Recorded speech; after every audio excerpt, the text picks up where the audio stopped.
Oh, something's about to happen. What am I boring you? No, just wanted You'd rather get under the table than listen to me? I found this photo. What's that? This is a famous picture. Oh, come on. Yep. Cheers, guys. Cheers, guys. Here we go. My God, we're not on now, are we? Yes, Is it we okay are. for us Oh, to get what a terrible liquored start. up on television? Absolutely. Is that weird? Why All right. not? This is the internet. We can do whatever we want. Well, wait, let's do this as though it's a real show. Okay. Seth Green, welcome to, what's the name of the show? Cocktails with Stan. Welcome to Cocktails with Stan. Well, thank you, Stan. And I have no idea why we invited you, but Me neither. I'll talk to our booking agent later I and came give anyway. her hell. So you do some stuff in entertainment, don't It's true. you? I do In some form or entertainment things, yeah. other? Yeah, now I've heard somewhere that you do something called Robot Chicken. I have to tell you, every time you say the name of our show, it just makes me so happy that I can't even explain And the it. 3 or 4 viewers that we have, they now know it. It's true. My wife actually wanted to know who's your favorite X-Man, because X-Men's her favorite. The Claremont Really? stuff's her Oh, favorite. glad to hear that. Yeah, and she wanted to know. I said, well, what do you want me to ask Stan, honey? And she goes, oh, ask him who his favorite X-Man is. You know, I'm not good at favorites because I tend to like Who do you- everything I've who do ever you- been well, connected with. That's fair. But, It's all been pretty awesome. If I had to pick a favorite, I think I find Magneto the most interesting. Yeah. You know, because I like a guy who's a little bit evil, just enough, just Yeah. evil enough, very powerful, very unique, sort of like you. You know, unique, likable, but you don't want to trust him too much.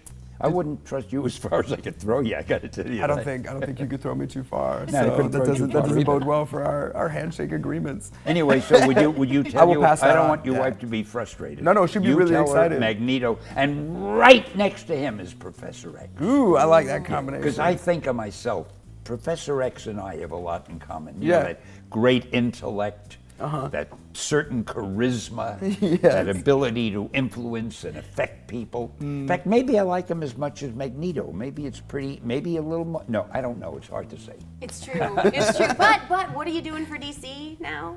Oh, we got to make a half-hour Robot Chicken all about DC Comics because we're good friends with Jeff Johns, and he invited us to do all half-hour DC. So it's as close to a linear story as I guess we get.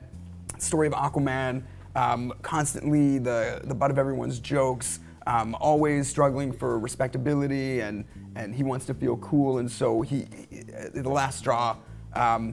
And then he joins the Legion of Doom and plans to exact revenge on the Justice League.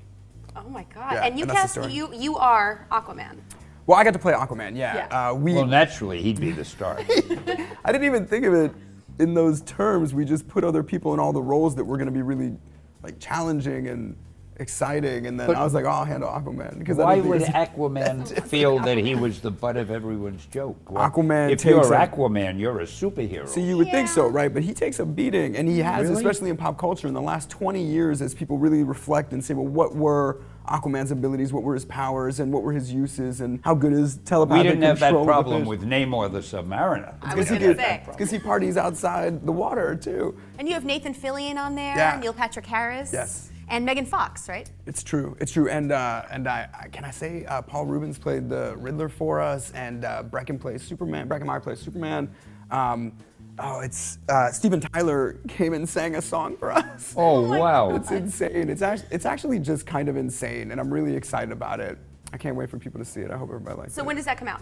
September 9th at midnight Naturally. on Adult Swim. It's going to be funny. It is very funny, yeah. I can't wait to see it. Oh, I can't wait to really, show it to you. It sounds great. I'll drop it off at your house. Yeah, you got to do that. No, I don't want you to know where I live because you tend to be a pest. Fair enough. Oh, something's about to What happen. am I boring you? No, just wanted You'd rather get under the table Well, than I- listen to me? I found this fine. photo. What's that? This is a famous picture. sounds- Oh, come on. Yep. Where did you get That that? I happened. found this on the internet. Oh, There's for this fabulous God's sake. research Are they tool. circulating that? Well, I started circulating it, but here's the thing. I've seen the original, the Burt Reynolds on the mink rug, and I have to say, yours is more impressive. Well, you know what happened. Burt Reynolds, and for those of you who are too young, he was a big star years ago. He was the biggest. Oh, yeah. He did for Cosmopolitan magazine, for some reason that I don't know, he posed on a rug kind of naked, like a male Totally pinup. naked. Except it was covered Covered, enough, yeah. but you knew he wasn't wearing anything. But then the look on his face is just like, yo, yeah. That's right. Very good. And you're exactly right. So the guys in the bullpen said, gee, we ought to do something like that. Because the thing I loved about our guys is they're all crazy. And they said, hey, Stan, why don't you pose like that? I don't know what made me say okay, but they were so enthusiastic. I said, okay. So I put on a little pair of shorts, which don't show, and I posed like that. And now I am so embarrassed. I mean, you know what? It's obvious that I am a very dignified elder statesman. What you should notice is the comic that's covering all your unmentionables is the Batman versus the Hulk. Well, I felt it had to be something that was appropriate for the occasion. Do me a favor. Yeah. Put it face down. Okay. Never show it again. And Fair don't enough. forget that There we is a saw that. candle if you want to burn it up. I'm going to take a sip while you think of an incredibly provocative question to ask. Incredibly provocative. I'm going to take a sip too and contemplate my answer. Oh my God. Okay, I want to know why you didn't do something with Marvel.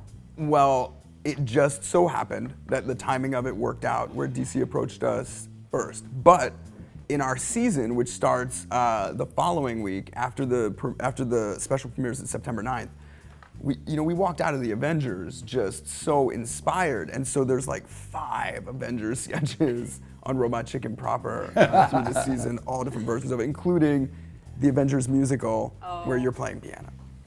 This season, we've had more music than before. We had, I can't even believe this, we had the RZA from Wu-Tang Clan do what we're calling a pescatarian rap, all about being pescatarian. And then we had 50 Cent do our Parappa the Rapper sketch. Oh, that's great. Which is insane. And Kesha came and played our sexy, sentient, warmongering robot. See, the thing that's great about what you do is it's all humorous, it's all satirical, it's all partial parody. Yeah, well, I grew up. I love that. Me too. I grew up reading National Lampoon and Mad Magazine and watching Monty Python and Saturday Night Live and listening to Richard Pryor and Bill Cosby. It was just very do better. Monty Python. Yeah. Was there ever anyone greater than Monty Python? There's only people who have elaborated on the theme, but they were. I mean, I credit Flying Circus with being inspirational for Robot Chicken. Just the format of it, the way there was all the interstitial paper cut animation and non sequitur plots, and sometimes a through line, but mostly just ludicrousness. And I remember reading an interview with John Cleese like 10 years after all that, and they were reflecting on it. He goes, "We really are just quite silly, weren't we?" And I was like, "That's all right. Let's all be silly. I'm good with that." Man, they were great. I got to work with John Cleese on a movie. I envy you. I had that one moment where he's in the makeup trailer, like getting his business together, and we've already like met and done scenes together and stuff. But I'm just standing behind him. And I realized that I was staring, and he sort of caught my eye, and I said, "I'm so sorry. I just have to tell you that you and your buddies and the shows that you made were really critically inspirational in just about everything that I've done. So see ya." And then I ran. Oh, you didn't wait to hear his clever retort? Couldn't hear it, was like too weirded out by it and just bugged out. And then he, to his credit, I was almost awkward to even like see him the next time he saw me. He goes, "You want to kick a soccer ball around?" And I was like, "Yes, I do." And we were both in suits for the movie, and we just out on the field kicking a soccer ball around like it's no big deal. It was awesome. It was awesome. That's so cool. Well, on that note, we're ready to wrap. Ooh, thank you so much for having me. Gentlemen. Hey, I couldn't have had that. We couldn't have done this without you. I mean, we probably could have. It might even have been better, but thanks for coming. Thank you for having me. My favorite robotic chicken person. There should be something incredibly dramatic I could say, except I love you, Seth. I love you back. Thank you. We'll talk later. All right. We'll get there. You ready for this? I hope so. Excelsior!